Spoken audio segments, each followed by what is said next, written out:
You're listening to The Sports Moment, January 3rd, 2024, part of the Sports Moments and Memories with Craig Olson podcast.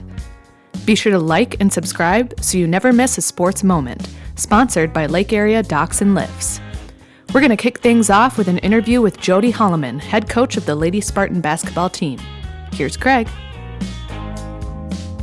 Where have you been most pleased with how they've come together on the court? What have they picked up well and really started to execute well? I think the toughest thing was a lot of my players were the best player on their team, and they were used to having to make a play. So when they got the ball, they would head right to the hoop, and the passing just wasn't quite there. The team chemistry wasn't quite there, and it's just been kind of fun to watch that team chemistry come together and to watch them learn to play together. And right now we've got a nice inside-outside attack, and I would say that's what I'm the most pleased about. And the other thing is we're probably a lot deeper than we've ever been in the past here at M State, and I'm kind of excited about that too. Now the division season starts, and as fans of this level of basketball in this area know, the MCAC South is one of the tougher conferences in the country, let alone in this region. What does it look like this year as far as the top teams? Kind of the usual suspects, or who's on top in your mind? Oh, absolutely. You know, Rochester, they were first in the nation, and Minnesota West was right behind them with Anoka as well. They're still stacked this year. Tomorrow night we go on the road. We go to Minnesota West. That's a tough gym to play in. But, you know, we're ready. We're ready. We've got a lot of depth this year, and the girls have been improving. The fundamentals are strong, and it's kind of fun to be the underdogs and go in and see what we can do. That is Jody Holloman, the head coach of the Lady Spartans, who begin division play tonight at Worthington and then have Riverland in on Saturday at 1 o'clock, followed by the men at 3 as they start the home portion of their Southern Division schedule. Now, tomorrow we're going to have a sports memory with two members of this year's Lady Spartans who were seniors last year for the Underwood Rockets. Mia Bleskowski and Mo Bugby will join us tomorrow to reflect back on the state tournament run that saw the Rockets finish as the consolation champions in Class A girls basketball in Minnesota last year. So we'll be looking forward to talking with Mo and Mia tomorrow about that memory. You know, Lake Area Docks and Lifts has 5 locations in Minnesota. They invite you to check out their boat show booths at the Minneapolis Convention Center and the Fargo Dome in January. Now, boat show discount promotions are in effect now. You can save money before spring with Lake Area Docks and Lifts. Well, last night there were some sports moments that will probably be pretty good sports memories as high school girls basketball was played all around the area. The Hillcrest Comets were in action. They took the long trek to Twin Valley and wound up with a 57-53 road win over Norman County East Ulen Hitterdal. And the reason a memory was created was, well, not only just the win, but Ella Knutson had a huge night, setting a single-game scoring record for Hillcrest girls basketball as she poured in 35 points, beating the previous mark of 33 that Mackenzie Foss set a few years back. And Ella also had 14 rebounds to complete her double-double in that win last night. So congratulations to sophomore Ella Knutson on getting that 35-point performance in the record books.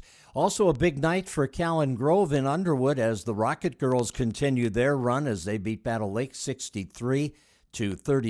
Callan had a triple-double, which is a rarity, especially the way she got it. You know, points and rebounds are always the most familiar categories on a double-double, and she did that, 16 points and 11 rebounds. But completing the triple-double, well, most of the time it's assists, where a player will get to multiple assists, even steals sometimes. But yesterday for Callan Grove, it was blocked shots. She blocked 10 shots, 10 Battle Lake shots, to complete her triple-double in that Underwood victory. Some other games around the area in girls basketball. Perham was a 72-36 winner over Crookston. Wadena Deer Creek went into Henning and won 54-39. And it was Bertha Hewitt over Sabika, 56-51. Boys basketball, saw Bertha Hewitt score 85 and beat the Underwood Rockets by 2. Quite a high-scoring affair in Bertha. 85-83 was the final score. Also, Detroit Lakes won their boys basketball game, beating Perham 68-56. And it was Hancock over Ortonville 73-65. Otter Girls Gymnastics team had a season high as they scored 129 points. But it wasn't enough as Sartell won their Central Lakes Conference dual meet with a score of 133.975. Some of the highlights, though, for the Otter Girls, Maya Fear had a season-high score in winning the bars competition with an 8.0, and she had a career-high score of 8.7 on the beam, which placed her second in the competition. Maya was also third in the all-around, and Michaela Mao was fourth. Michaela and Aubrey Seedorf tied for third place on the vault with scores of 8.7, season-high scores for both girls on the vault in that dual meet last night in gymnastics. So the Otters fall at Central Lakes Conference opponent Sartell St. Stephen last evening. Well, the Minnesota Vikings, I told you yesterday we would look at their playoff scenario, and it's not promising. The path is pretty complicated. First of all, the Vikings need to win, or else what I'm about to tell you doesn't matter. They need a win over Detroit. They are right now listed as 5-point underdogs to the Lions in that game at noon on Sunday. So the Vikings, first and foremost, needs to win. Now, if they do that, they need help. They need the Seahawks, the Saints, and the Packers all to lose. And they also need either the Falcons or the Buccaneers to lose. So Seahawks, Saints, and Packers all have to lose, and then either the Falcons or the Buccaneers need to lose their game, and the Vikings need to win, and then the Vikings are in.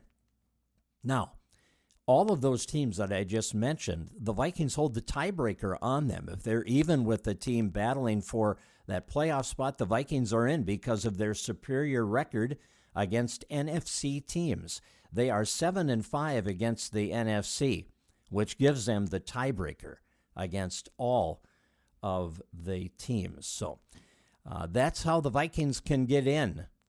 Yeah, not real likely, is it? Former Viking running back Dalvin Cook has been released by the New York Jets. Cook didn't even get a touch in the Jets' last game against the Cleveland Browns. He's been an outstanding running back. He had 4 All-Pro appearances for the Vikings in his 6 seasons in Minnesota. Went to the Jets this last offseason, wanted to play with Aaron Rodgers, said he was a winner. He was looking forward to lining up in the backfield with him. Well, we know how that turned out with the injury to Rodgers sidelining him in the very first game of the season. Well, Cook saw his workload decrease as the season went on to the point where, again, he didn't get a touch against Cleveland. So he asked for his release. It's a mutual agreement, and that will allow him to try to hook on with a contending team in the NHL. We'll see how that goes for him.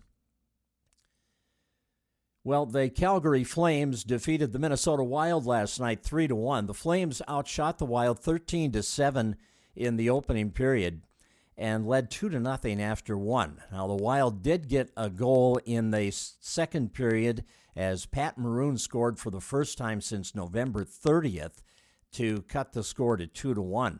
Marc-Andre Fleury stopped 30 shots in the loss 2 days after playing in his 1,000th career NHL game, but Calgary got an empty net goal late to make it a 3-1 victory.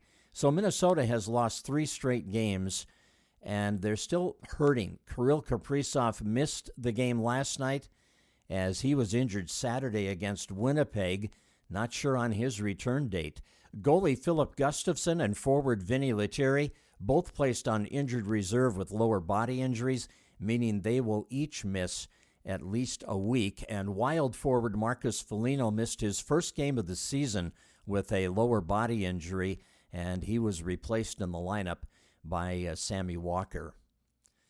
And the Minnesota Timberwolves they're in action tonight. They have the New Orleans Pelicans coming in, a team they have beaten 2 of the 3 times they have played them this year, although the Pelicans got them in New Orleans back on December 11th, the last time they played.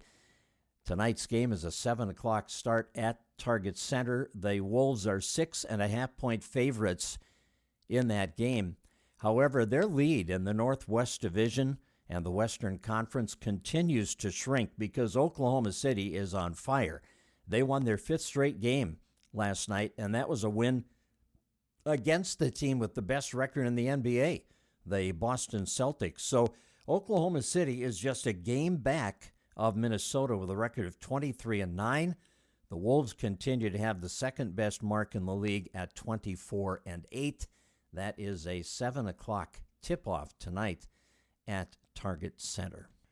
Well, that'll do it for today's edition of Sports Moments and Memories. And a reminder that tomorrow we're going to have some memories of last year's state girls basketball tournament from 2 current members of the Lady Spartans who were on that Underwood basketball team that won the consolation championship in Class A girls basketball last year. And we've got some fun memories coming up for you, too, next week as a part of our podcast, as we're going to look back 25 years ago to the year that the Otter boys hockey team finished 3rd in the state. They had a great 7-year run back in those years, and we'll be hearing from Coach Brad Bergstrom and a number of the Otter players from that special season. And then remember to mark down January 10th for our feature podcast, part 1 of a 2-part series on the 2000-2001 Lady Spartans National Women's Basketball Championship team. That's going to be a lot of fun. I think you'll enjoy it for sure. Lake Area Docks and Lifts, one of our sponsors, they have 5 locations in Minnesota, and they invite you to check out their boat show booths at the Minneapolis Convention Center and the Fargo Dome this month. The boat show discount promotion is in effect now, and you can save money before spring with Lake Area Docks and Lifts. Lake Area Docks and Lifts, more than just docks and lifts. Lake Area Docks and Lifts. Thanks to you for finding us and listening to our podcast. Appreciate it. Look forward to talking with you again tomorrow. Have a great day. You've been listening to The Sports Moment with Craig Olson, sponsored by Lake Area Docks and Lifts. Tune in tomorrow for the January 4th Sports Moment. Subscribe wherever you get your podcasts and stay tuned for the first sports memory episode featuring the 2000-2001 Lady Spartan National Championship basketball team. Coming out January 10th.